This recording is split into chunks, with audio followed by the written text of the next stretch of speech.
Have you ever looked at your life and felt like it was being shaped by someone else's hands? Not your choices, not your voice, but expectations, demands, and quiet pressures that seem to come out of nowhere, as if people around you started rewriting your story without ever asking for your permission. You try to keep the peace, you say yes because it seems easier. You sacrifice little pieces of yourself, one compromise at a time, and then one day you wake up and ask, whose life am I actually living? Carl Jung once said, "The privilege of a lifetime is to become who you truly are, not who your family wants you to be, not who society thinks you should become, but you, authentic, rooted, and whole." And yet, somewhere along the way, the world starts making demands, subtle at first, then louder. Requests that sound reasonable, even loving, but deep down, they ask you to give up parts of yourself. Your time, your peace, your truth, your voice. What happens when you start saying yes to things that violate your inner clarity, just to avoid disappointing someone else? You begin to lose the most valuable thing you have, your peace. And once that's gone, it's hard to get back. This video is about reclaiming it. It's about 8 requests that no one, not your partner, not your boss, not your parents, not even your adult children, has the right to make of you. Because these requests don't come from love. They come from control, guilt, expectation, and unspoken contracts you never agreed to. And if you've ever felt drained by a relationship, emotionally trapped by what you owe, or silently resentful after doing something just to keep others comfortable, then this conversation is exactly where you need to be. We're not here to shame anyone.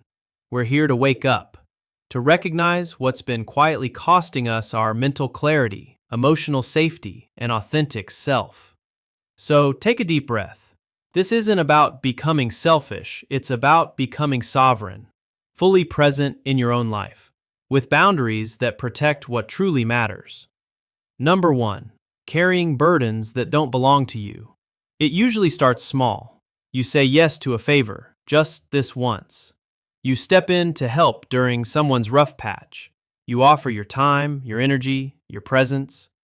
But before long, that help becomes a habit. Suddenly, you're the one holding everything together, not because it's your responsibility, but because no one else bothered to show up. You become the fixer, the rescuer, the glue. Not because you chose that role, but because they expected you to. And when you try to step back, the guilt creeps in. You feel selfish, even cruel, for simply wanting to breathe. But here's the truth. Caring does not mean carrying. You are allowed to be compassionate without becoming someone's emotional pack mule.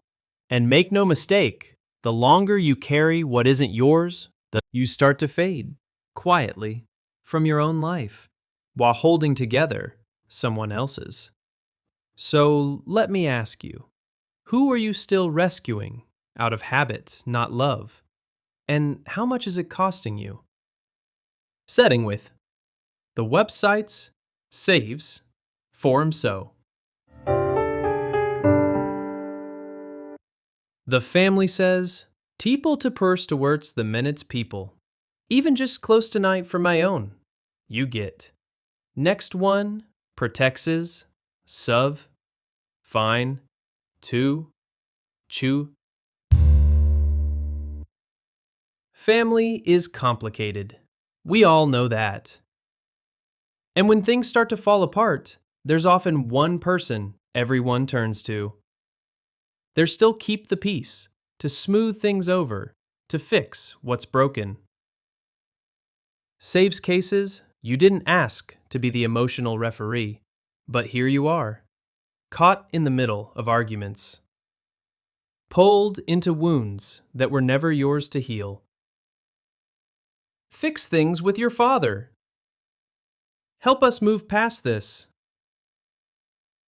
But here's what no one admits. Being the peacemaker isn't noble when it comes at the cost of your sanity. You become the target, the scapegoat, the one everyone blames when the solution doesn't stick. And, worst of all, you're burning emotional energy you no longer have to spare. Energy that could have gone toward your healing, your peace, your joy. Next one, a prophet third, while you're still alive. And they expect you to referee, to mediate? No, that is no longer your job. You are not responsible for fixing relationships that don't want to be fixed. You are not collateral damage for other people's grudges. Your emotional energy deserves to be spent on laughter. Closing thought for this section. If any of these scenarios sound familiar, you're not alone. Millions of people, especially those who love deeply, fall into these invisible traps. But there's a turning point, and it begins when you realize this. You are not a savior, not a wallet, not a peacekeeper at your own expense. You're a person, a whole person. And your boundaries aren't walls, they're doors. They don't shut people out. They simply decide who's allowed in, and on what terms. In the next part, we'll talk about the more subtle, but just as dangerous requests people make that ask you to change who you are at the core. But for now, I invite you to reflect. Where in your life have you been carrying too much, giving too much, or standing in the crossfire for too long? And what would your life feel like if you simply let go? There comes a moment in life, usually quiet, sometimes unnoticed, when someone looks at you and says, "Don't wear that. Stop talking like that. You should really grow out of that phase." And at first, it seems harmless, like friendly advice. But if you listen closely, what they're really saying is, stop being you. Now think about that for a second. Think about how many years it took for you to become who you are, the experiences, the heartbreaks, the little victories, the beliefs you fought for. You didn't just wake up one day and land here. You built this version of yourself. And yet, someone dares to look at your life, your voice, your way of expressing yourself, and treat it like it's a mistake to be corrected, a phase to be edited, a personality to be softened. But you are not a draft waiting for their approval. You are not a blank slate for others to design around their comfort. There's a kind of quiet violence in being asked to shrink so someone else can stretch. And the more you comply, the more you give in and let yourself be shaped to fit their mold, the more distant you become from your own reflection, until one day you look in the mirror and you don't recognize the person looking back. Let's be clear. Being rooted in who you are is not being difficult. It's not being stubborn. It's being alive, anchored, and self-respecting. Your identity is not a costume you wear. It's the core of your being. And no one, no matter how close, has the right to chip away at that in the name of love or helping you grow. And then there's the emotional pressure. Some people don't ask you to change your clothes or your words. They ask you to change your feelings. You start hearing things like, "If you really loved me, you wouldn't do that. Don't make me feel uncomfortable. Why can't you just let it go? For me." But what they're really saying is this: your joy threatens my control. Your voice makes me insecure. And let's be honest, that's not love. That's emotional control dressed up as vulnerability. The expectation that you should walk on eggshells, dim your light, or pause your dreams just so someone else feels at ease, that's not care. That's a contract you never signed.